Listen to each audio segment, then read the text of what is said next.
Some people may hear the word banana and wars put together and think that's absolutely, well, bananas. But in fact, something called the Banana Wars did actually happen. The Banana Wars is the entirety of a 6-year trade dispute between the United States and the European Union. In the early 1990s, after many bananas were destroyed by Panama disease, large fruit companies called Chiquita and Dole pulled their operations from the Caribbean and put their primary focus on large-scale production based in Latin America. In the early 1990s, the European Union developed policies that protected and guaranteed trade for banana from small Caribbean countries and placed import restrictions on bananas from Latin America. These decisions from the European Union caused Chiquita's 20% market share in the European Union to drop to 10%. This is an enormous loss of profit, considering 98% of export bananas are grown in developing countries and consumed in the United States or the European Union. In 1996, the leaders of Chiquita complained to the Clinton administration, thus causing the U.S. to file a complaint against the European Union with the World Trade Organization. But wait a minute, who is the World Trade Organization? The World Trade Organization, or the WTO, is the only international body that deals with the rules of trade between countries, and it promotes free trade.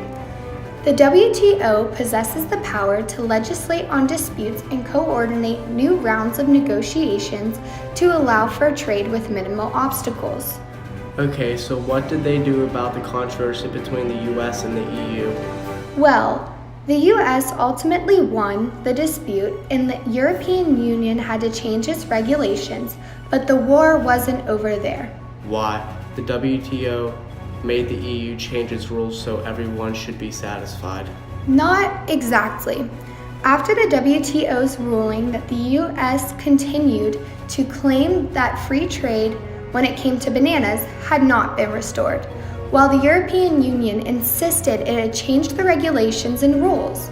In response to this tension, the European Union raised duties on US steel, and then the US raised duties on European products such as cashmere and cheese. What did the WTO think about this? Well, the WTO described the US's actions as completely unauthorized and promised to look into this dispute once again. Eventually, the trade dispute became settled in 2009. It did? Yes.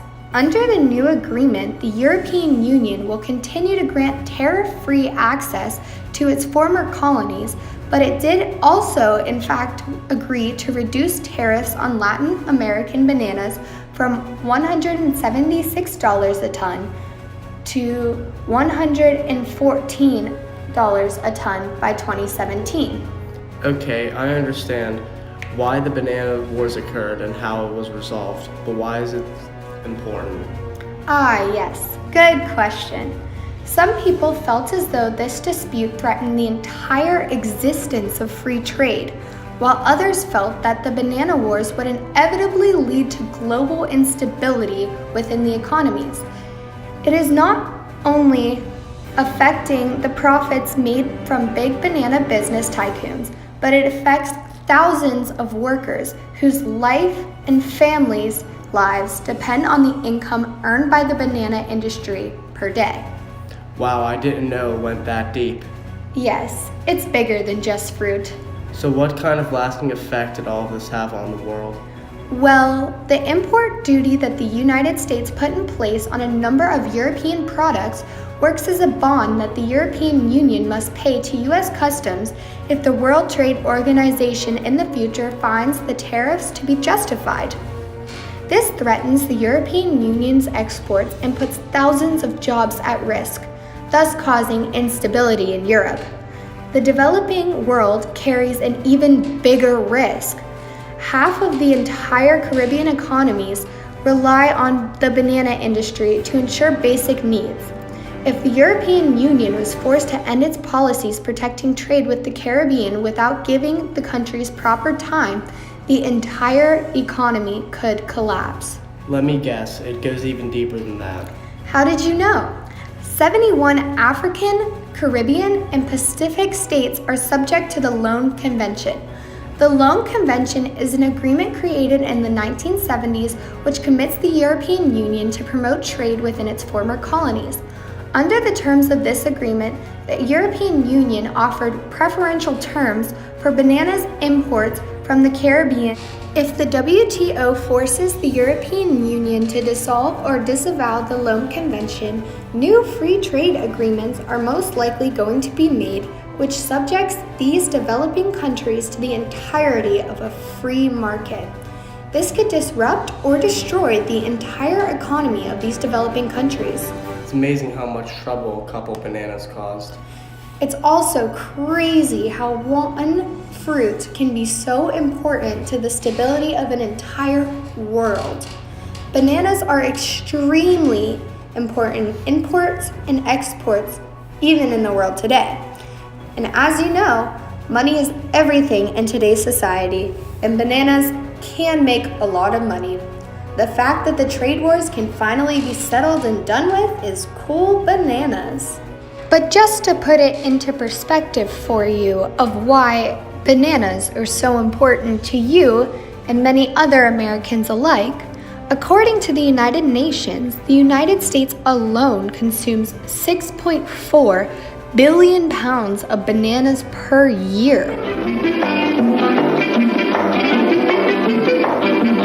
I'm Chiquita Banana, and I've come to say bananas have to ripen in a certain way, and when they're flecked with brown and have a golden hue, bananas taste the best and are the best for you. You can put them in a salad.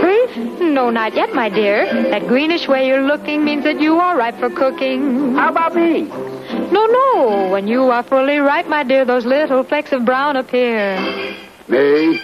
You're most digestible, my friend. Delicious, too, from end to end. You can put them in a pie, any way you want to eat them. It's impossible to beat them. But bananas like the climate of the very, very tropical equator. So you should never put bananas in the refrigerator. Bananas are a solid food that doctors now include in baby's diet. And since they are so good for baby, I think we all should try it. Oh! See.